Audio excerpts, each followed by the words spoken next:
Welcome to your weekly Seize the Day cruise show powered by Travel with Brigitte. Now let's turn it over to our hosts, Karla Mesa and Julie Williams. Julie, what's the topic today? And I'm Julie Williams, along with travel agent and cruise expert Karla Mesa on the Seize the Day cruise show powered by Travel with Brigitte. And which cruise ship is right for you? There's a bunch of new ones coming out in 2026. So that's, we're going to look at which ones are worth the hype for you and which ones are right from you. So, Karla, to start with, how do we determine which cruise ship would be right for us? Yeah, definitely. That's a great question. I feel like sometimes we talk about the right cruise line for you, but even within cruise lines, they have different ships that offer different amenities. So it's still like a whole different question, right? So first and foremost, I would say it's definitely around your personality type, your vacation, the type of traveler or vacationer you are. If you're a foodie, there's definitely probably a specific ship for you. You want something that has the most restaurants, the most specialty dining, if that's what you're there for. You have your solo adventurers that prefer ships with a lot of activities so that they can, interact and meet people. Or you have your families, with younger children, and they need a ship that has a lot of amenities so that the kids don't get bored, or stuff that they can do as a family together and everyone's having a good time. Yeah. And then you have your luxury seekers. You have sometimes it's an older crowd, sometimes it's not. It's just people that really love to see the beauty in the ship and the nice restaurants and the art. Like, I've seen so many great art showcases on ships. So there's a lot of different things going on that different ships can offer you. Yeah. Okay. So what is best for, there's different kind of cruisers like you're talking about, and there's one kind that's very common. I am not one of them. I don't get it, but it's very common, and a lot of the cruise ships are kind of going towards this, and that's the thrill seeker. What would you recommend to the thrill seeker for 2026? So I kind of left that out on purpose because for 2026, thrill seekers are getting a real treat. MSC has come out with a brand new ship that will start sailing at the end of this year, in December 2026. It's called the MSC World Asia. It's giving complete mega ship energy and vibes. And it is not only a beautiful ship, it is... I don't even have the words to describe it. I'm excited, and I don't have any plans to be on it anytime soon. But we were just visiting the MSC Seascape that is here in Galveston now, and that was such a beautiful ship. So in comparison, I think MSC World Asia is just going to blow everyone's mind. Some of the things that they are already promoting is, obviously, it is inspired and mainly named after different Asian countries and cities, and that is a lot of the decor as well. They have a 12-meter long dragon statue hanging 10 meters in the air. So wow. We don't do metrics, right? A meter is a yard. So 12 meters, that's 36 feet. Yes, man. 36 feet. And so then that's 30. I don't even know if I'm getting the math right, but it's big. It's big.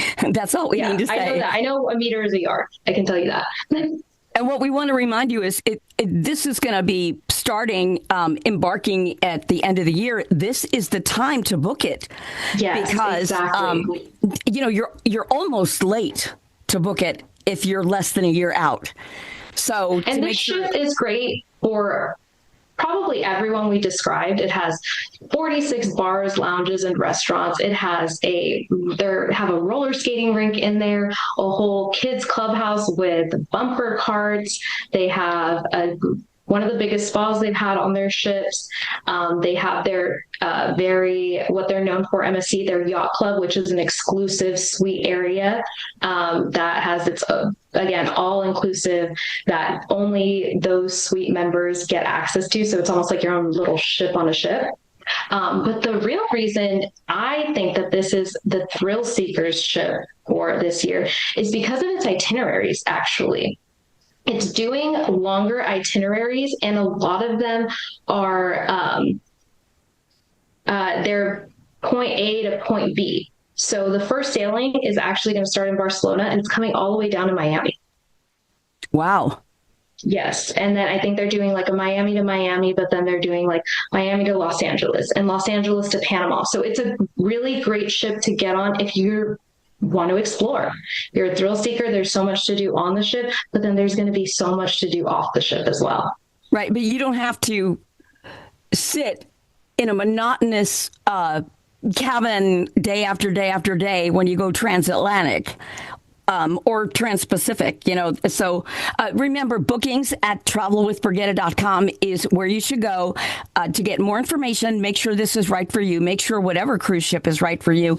And if you want to get in any cruise this year, I mean, you really need to call now, because all of the best cabins, the best options, and sometimes the only available cabins for some of them, even like for balcony or whatever, they fill up first.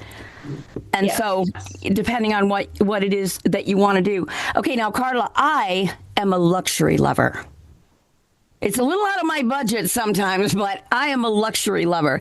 I like the formal nights. I'd be happy if it was a formal night every night. So what is out there for me?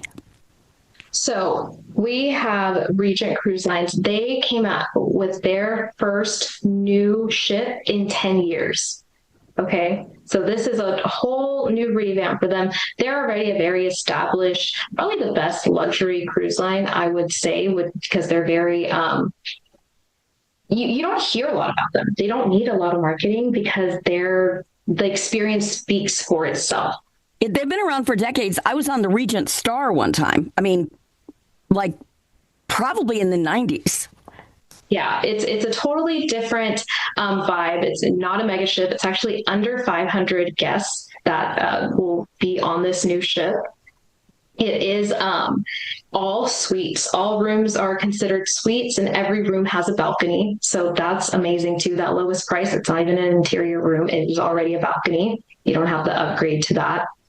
And then this is also going to have longer sailings. Right now, their first sailings start in December 2026 as well. And just flipping through a few pages, a few different dates, they have sailings from 17 all the way up to 18 days. So if you're really in that mindset of like, I just need to relax and be served and have a completely luxurious experience for 2 weeks straight, they can offer you. So what if I want modern design, not anything too luxurious, but not anything too like old style looking, where do I go then? That's kind of what some people consider when they think about luxury. They think traditional, old, maybe a little stuffy. Yeah, exactly. And that's not as nice. Right. Again, so maybe I want to go with my friends, and I really want my girlfriends. We want a spa. We want a nice room. We want, an elegant affair, but we don't necessarily want to be, grandma and grandpa. We have the Explorer 3. So this is a really beautiful, modern, design forward type of luxury ship. Very similar to the Seven Seas Prestige in the sense that it's a much smaller ship. It is a yacht style ship. There's, again, less than 500 guests on board. And they have an entire area that's adults only, a pool, bar, and lounge space. That's really popular on these ships because some people do enjoy the smaller crowds when they have families and they have the means to. So it's really important for these types of ships to provide an adults-only area. Mm-hmm. This ship is actually really interesting too because this might be a nice point for Earth lovers. So to say, but this is the first LNG powered ship that there is. And so that I don't have too many details on that. I got what I could from their website, but they're expecting that that'll reduce their emissions by 80%. Wow. With just one ship. That's huge. So that's a really great, again, this modern design forward ship. Even with this small detail, I'm hoping that that's something that turns out really well for them, that works for them, and that will encourage other cruise lines to see if it'll work for them as well. Right. There's another kind of cruiser that certain cruises are a little, and that they have a lot more of the, they call enrichment talks, which are like educational talks about, say, a certain area. Like, for example, I've heard about people going to the Antarctic. And so it's pretty much to go to the Antarctic destination based more than being on the ship. But then they have all the classes and all the orientation, because it's, you know, you can't just be set loose in the Antarctic, right? But they've got all of that information and stuff. Where can people go for that type of thing? Yeah, definitely. You know what? I didn't mention that type of traveler because I don't get them often, but I can be that type of traveler. I love the idea of going to Alaska and like learning as much as you can about the area. Or there is another cruise line called Hurtington that all they do is like the fjords in Norway. And that's what you're doing. You're learning about a lot of that at the same time. So one of these cruise lines that has two new ships coming out is Viking. So again, this is all very much about the Nordic culture. Mm-hmm. So they're also small ships, but a little bigger. So these ships are going to hold about a little under 1,000 people, similar in the sense that it's, yeah, not too bad, especially if you do kind of want to get to know people or interact a little bit more. Mm-hmm. Again, it has a very yacht feel to it, yacht design. I would even say maybe like a super yacht, all balconies. And the main take from this is exactly like you said, you are actually really immersed into the culture. Like that's their whole identity of a cruise line, is being true to their roots and sharing that with the world through cruising, which was, you know, a big part of their culture. One of the really standout points also from both of these new ships is their Nordic spas that are, you know, they're not your typical regular spa. It's all very specific to the way that the Nordic culture used to relax and use the elements. And so that's a totally different experience that you're still learning from. Wow. Okay, there's another kind of cruiser, and I think you probably fit in this one too a little bit. Being the mother of a young child who I'm going to tell you next week is going to be 13. Okay, just FYI. Been there, done that. And what is the best one for the kids? I mean, there's the little kids, and then there's the teenagers, and the problem is you could have a family that has the tweens and the teens and the, you know, elementary age and the toddlers, and everybody wants something different. What do you do? Yeah, you know, definitely when there are children involved, I'm going to recommend a cruise line or a ship that is definitely more geared towards children and families, because a lot of these cruise ships, they'll have extra amenities, but if that's not their typical client that's on board, it might slip through the cracks. It might not be a revamped program, or it just might not get a lot of attention and might not be, you know, as exciting for your kids. You want them to have just as much fun as you are. So for me, I do, depending on the age ranges, if you have much younger kids, I wouldn't necessarily recommend like the, you know, Royal Caribbean mega ships or, you know, even like the MSC World Asia. I mean, that's going to be a great grand ship. But if you're still kind of in that area where you still kind of have to make sure that they're still behind you and you're not really letting them explore on their own yet, I'm going to recommend a smaller ship. Definitely maybe more like Princess. Princess is still a great family oriented cruise line, but they don't have they don't have as many mega ships. It's definitely a smaller, more tight-knit area that you can probably keep a better eye on your kids with. If you have older children that are already doing their own thing, definitely a mega ship. You know, MSC World Asia, again, I feel like a big kid, like wanting to explore on there. The water park that they have looks insane. Like it really does. But I will say with older children, 10 to 17 or even 8, there's some responsible 8-year-olds, or you can go have fun with your 8-year-old if you don't leave them on their own. Just a ship with a lot of activities and actual kids programs, because you can have like the kids rec room, but if it's just a room with a pool table and some books and no one's in there and maybe a screen, they might not want to be in there too, that long. Again, we just visited the MSC Seascape, and they had a great kids club. It's all by ages, so it was separated in like 4 different age brackets, and each age bracket had its own room with its own theme and specialty, and then there was like a communal room for them. So if you have siblings that they're like, they might not be as comfortable, or maybe, the 15-year-old is responsible and they want to go check on their 8-year-old little brother, make sure he's doing okay. I've seen clubs like that at on Princess, and I was very surprised at how many there were for so many different ages. And it isn't just certain activities, but it's a room where you can go and someone else might be there and you say hi. Yeah, exactly. Very good. Exactly. Especially the teenagers, they're not quite as they're not watched with a hawk eye. Right. Okay, so we all love food, right? And cruises are known for food. But for some people, it's all about the food. I mean, literally, it's all about the food. So what do you say for them? Because I found that cruise food, in a lot of cruise lines, it just isn't what it used to be. It can be hit or miss. It definitely can be. That I'm going to say, you're going to want to look for a cruise line, or you're going to want to ask your travel agent for a cruise line that is their specialty, that is what they pride themselves on, and that's what they are using to sell their sailings. And there are a lot of cruise lines like that. One of my favorites that is a 100% their spiel is Oceania.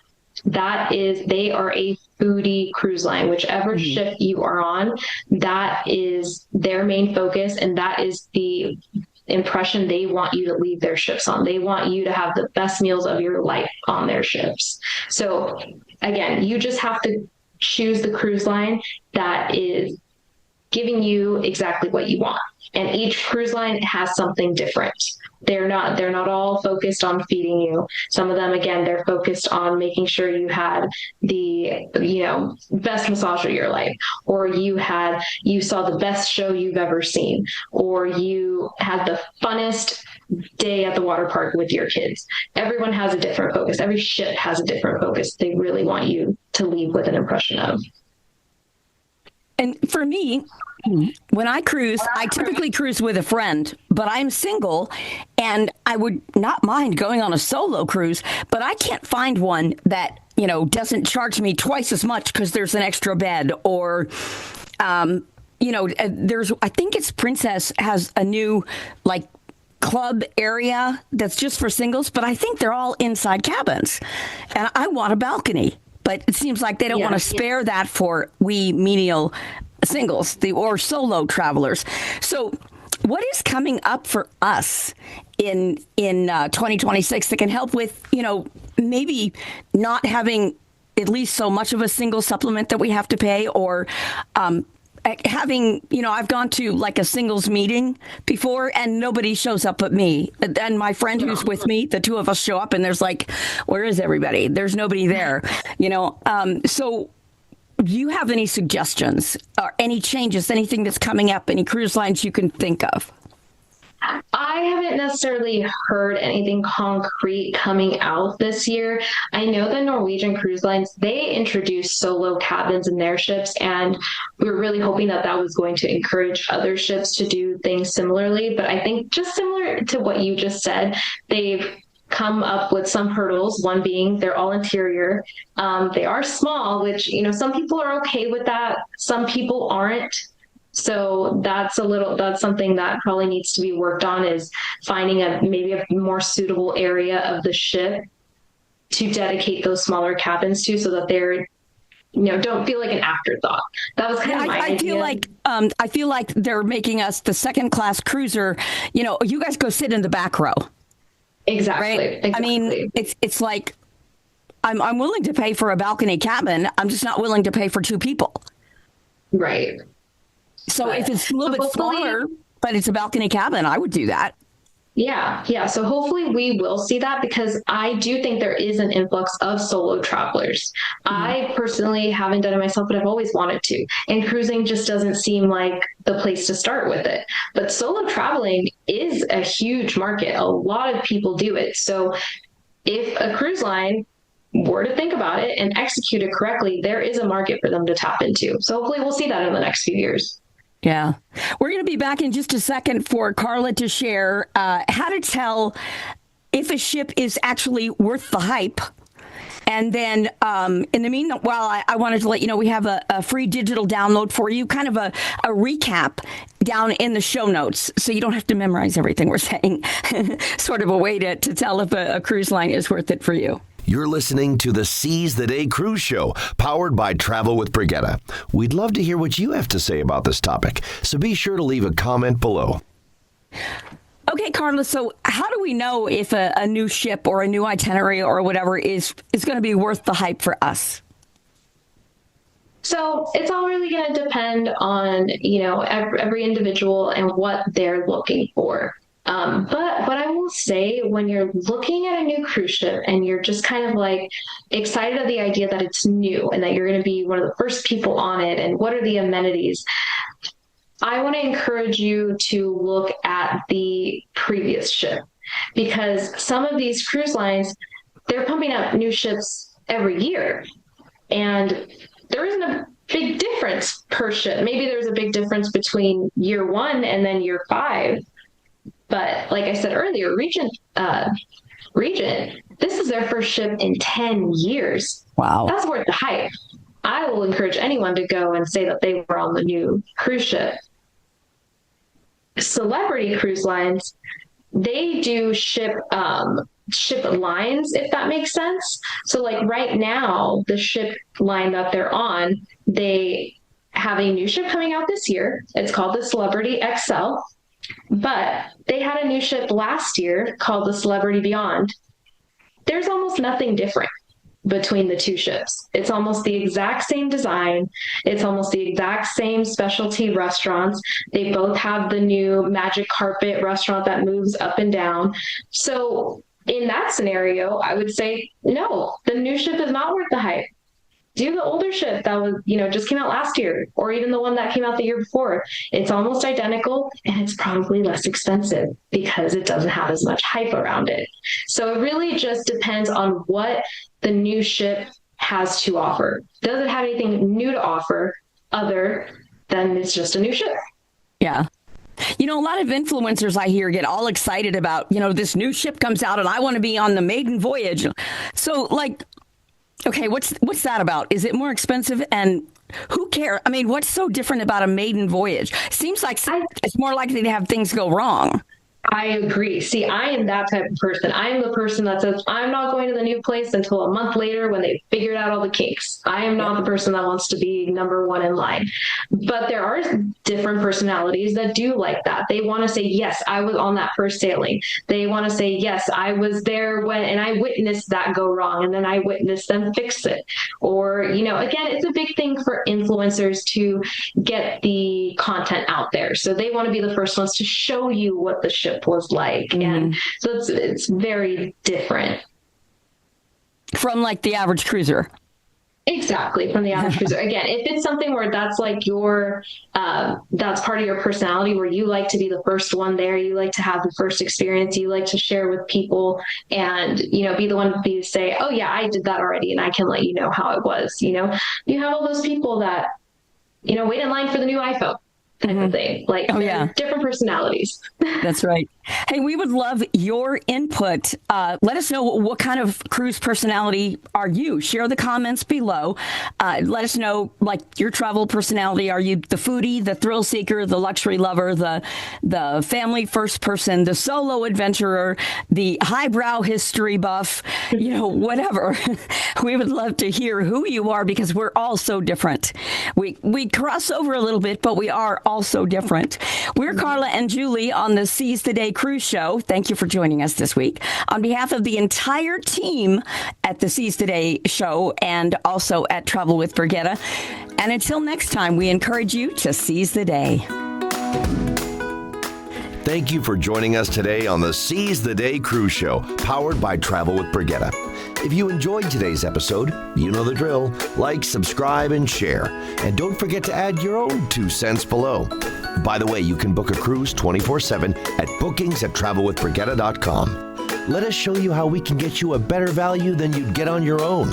And join us again next week on the Seize the Day Cruise Show.